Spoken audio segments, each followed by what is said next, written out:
you're the hardcore. The after lunch last day session. I'd love to see it. So we have a really nice session lined up with some short lightning contributions and then a 15-minute contribution as well. So our first contributor is an online speaker. Actually know one of the speakers very well, Lillian Nev.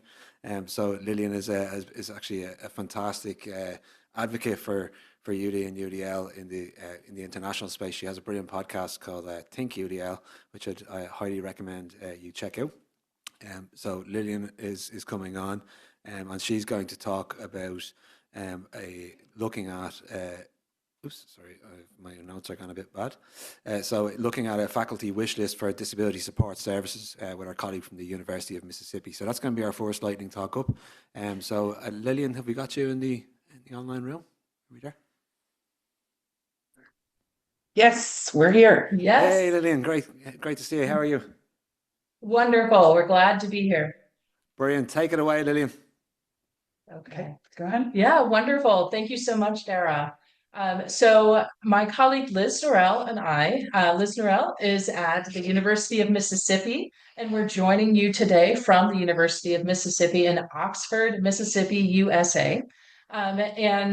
This is a collaboration where we are doing some research to ask faculty some specific questions. So we want to get the input from faculty for a wish list for disability services offices at higher ed institutions in the USA and beyond.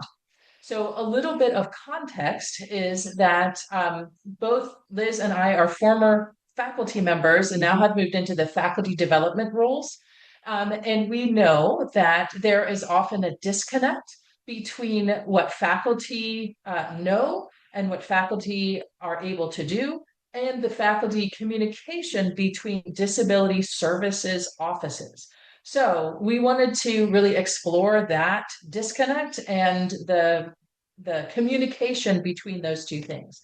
So oftentimes we know that the relationship between faculty and a disability services office and their personnel can often feel adversarial, and that the communication doesn't quite meet.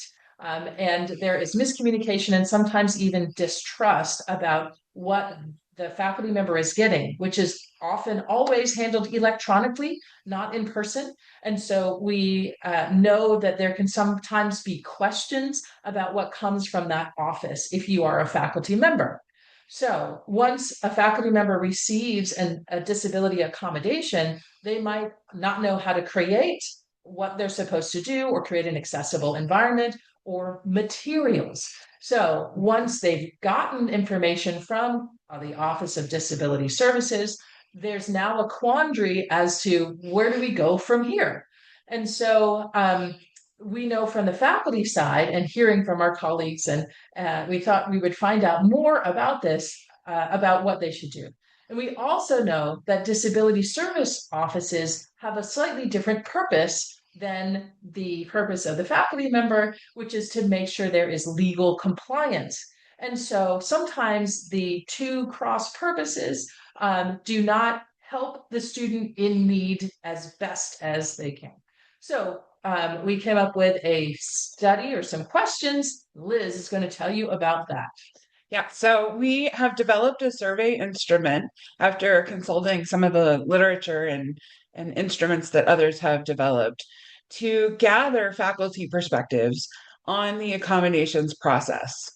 So lots of these studies have been done on their attitudes about accommodations, but very few of them have the sort of asset-based framing of what would help you provide accommodations to students.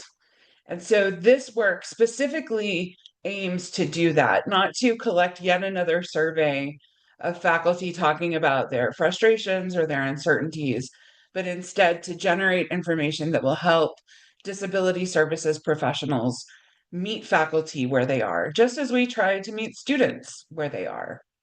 So the survey is specifically designed around what would help faculty then provide those accommodations and improve communications between the Disability Services Office and faculty, and between faculty and students. So, and this, I will say, this study and this project arose because a faculty member at my institution at the University of Mississippi came to a workshop once and said, I had a student who had extra time, and the student disclosed to me that they had dyslexia. So I started Googling and I found that there is a dyslexic friendly font that I could use for exams and assignments. And when I used that, the student told me that they didn't need the extra time after all, because it made it easier for them to process the information on the exams. And my initial thought was, why wouldn't disability services provide information like that to faculty, either with an accommodation, or if you're afraid of doing so in a way that would disclose the student's diagnosis, is there a toolkit that they could provide to all faculty, regardless of the specifics of an accommodation request, so that faculty can design for all students in a very UDL kind of way? Yes. So there are lots of questions, but here is one that, and just before this, Lillian and I were looking at the results that have come in so far. We have about 130 responses so far about what kinds of information would be useful from a faculty perspective when they receive an accommodation. And so these are some sample responses, a rationale for why this kind of accommodation might be helpful, a person to contact if you needed support in providing accommodations, an invitation to discuss this further, specific guidance on how to provide the accommodations, and language about the legal requirement to provide accommodations. So we have distributed this survey a little bit. We're looking for more people to participate, and we're hoping that you all might be able to help. So we have a bit.ly link here, and you're welcome to reach out to us by email if you like. And we would love for you to take this or share it with faculty at your institutions. You're also welcome to take the survey instrument we've developed and modify it for your own research. And if you would like a document of just the survey, you can reach out to either of us and we'd be happy to share that with you just as a document. Yeah, so if you are listening and not seeing this, please go to a bit.ly link /faculty survey ahead, capital AHEAD 26. And you should be able to get to that survey and please distribute it. And we thank you very much for helping us to gather a large amount of data. We will be sharing the results of this survey later in the year.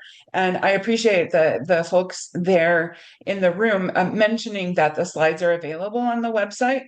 So you can click on the link in those slides too, if that's easier. And I think that's the end of our time. Thank you. Thank you.